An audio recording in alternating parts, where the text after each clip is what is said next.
कोई यज्ञ स्थल में आए तो उसके लिए पत्तल लगाना, उसको बैठाना, उसकी पत्तल उठाना और जल परोसना, प्रसाद परोसना, ये सेवा है। ये भी सारी सेवाएं हैं। तो जो जिससे संपन्न हो, कोई तन से है, कोई धन से है, और यदि तन और धन नहीं है आपके पास तो मन से सेवा करें, शांति का परिचय दे। ये मन की सेवा है महाराज।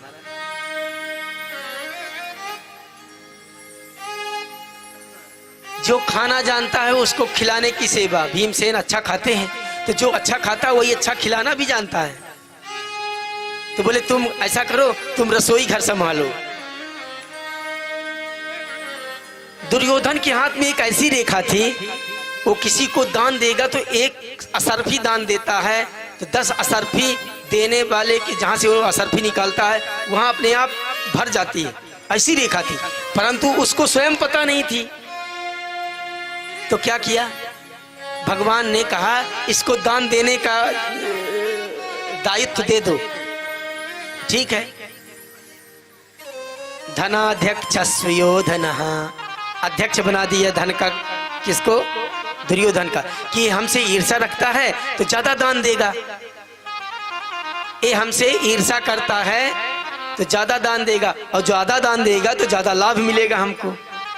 कोई ऐसा प्रमाण बता दे कि दान देने से दान घटा है, कोई गरीब हो गया, एक प्रमाण बता दे संसार में। ऐसा कभी हुआ नहीं।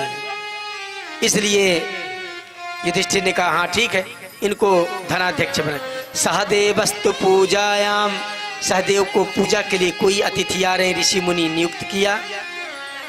नकुलो द्रव्य साधने, राजा महाराज आते हैं तो अपनी तरफ से कुछ भेंट लाते हैं, उसको नकुल जी देख रहे हैं। गुरु शुश्रूषणे जिष्णु कृष्ण पादा बने जने। एक एक सेवा सभी ने बांटी।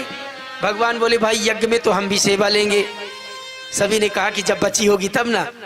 अर्जुन ने कहा केशव आप तो बैठे, बस दर्शन करें हम आपका, यही आपकी सेवा है। बोले नहीं, यज्ञ हो रहा, हम सेवा नहीं ग्रहण करें। तो बोले ठीक है, पहले जाके लिस्ट देख ली कि पूरी सेवाएं बांट लिए।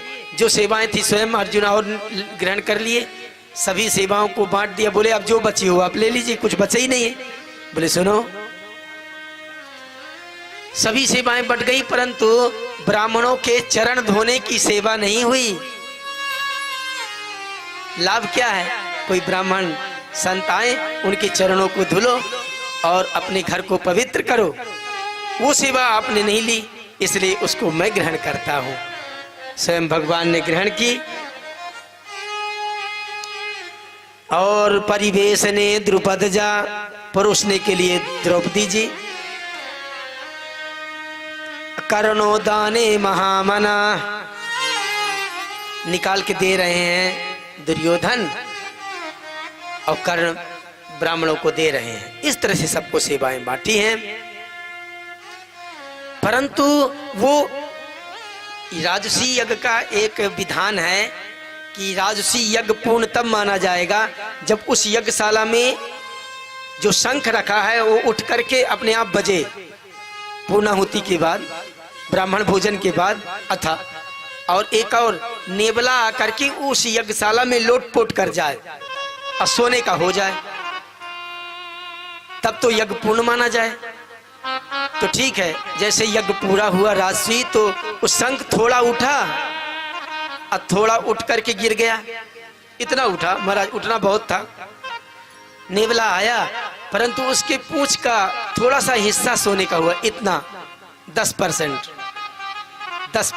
सोने का हो गया, बाकी 90 पूरा उसी तरह। भगवान ने कहा कि पूर्ण नहीं हुआ तुम्हारा राजसी यज्ञ युधिष्ठिर, क्या गलती हो गई? बोले खोजते हैं क्या गलती हो गई भाई। देखे, जहास भीमस्तम दृष्ट्वा स्त्रियो नृपतयो परे निवार्यमाण अप्यंग राज्ञा कृष्णानुमोदिता। भगवान ने कहा कि पूर्ण नहीं हुआ यज्ञ, तो क्या करें? कोई भूखा तो नहीं रह गया, तो पूरे अपने नगर में, राज्य में देखने लगे कोई भूखा तो नहीं। सभी लोग प्रसाद पा चुके थे, परंतु एक जो झाड़ू लगाने वाली होती है ना नगर में, वो मेहतरानी, उसको किसी ने निमंत्रण नहीं दिया था। वो बेचारी अपने घर में भूखी रो रही थी। वो रो रही थी। भगवान ने कहा देखो रह गई भूखी, तुम्हारे नगर की सेवा करने वाली है, तो उसको जाओ और निमंत्रण आदर सहित लाओ। गए, पांडव गए, परंतु वो मेहतरानी बोली मैं नहीं जाने वाली। कब जाओगी देवी? उसने कहा सुनो, जब इसी तरह से युधिष्ठिर महाराज 1000 राजसी यज्ञ कर लेंगे तो जो लास्ट वाला यज्ञ होगा तब मैं जाऊंगी। अब सोचने लगे पांडव, एक राजसी यज्ञ में तो इतना द्रव्य खर्च हो रहा है, इतने साधन जुटाने पड़ रहे हैं, और ये 1000 यज्ञ राजसी तो जीवन गुजर जाएगा, कैसे होगा?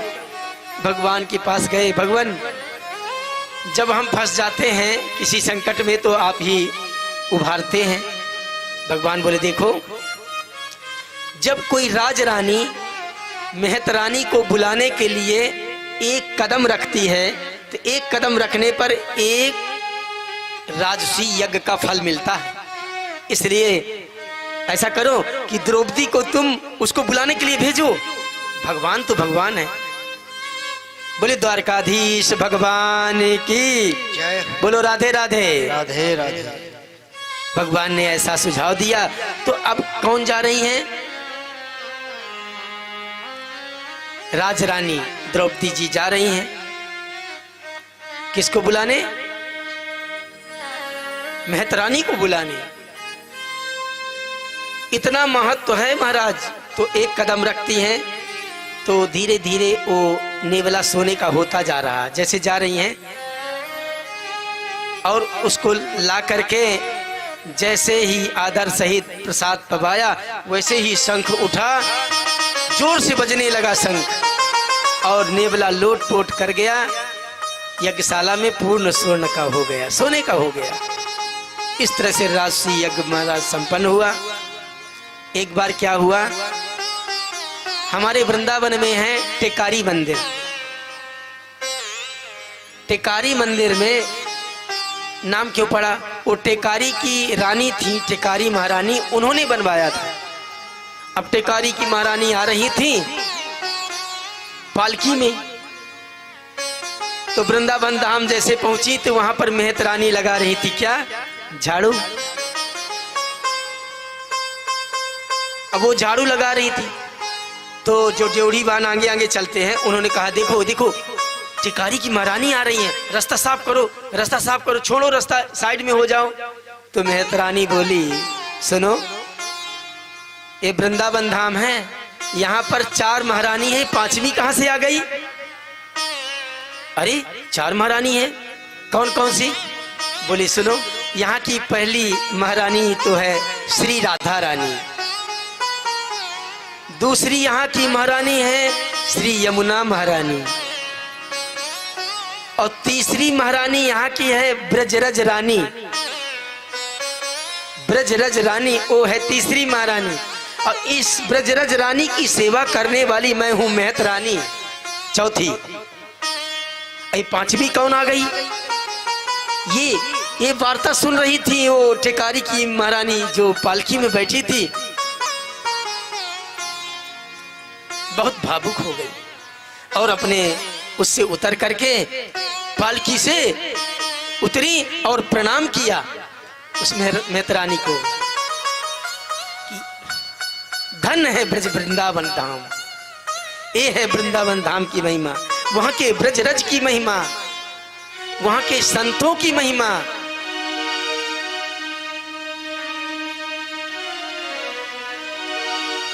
वृंदावन में हुक्म चले ओ बरसाने वारी का, ओ वृंदावन में हुक्म चले बरसाने वारी का, मेरा श्याम दीवाना है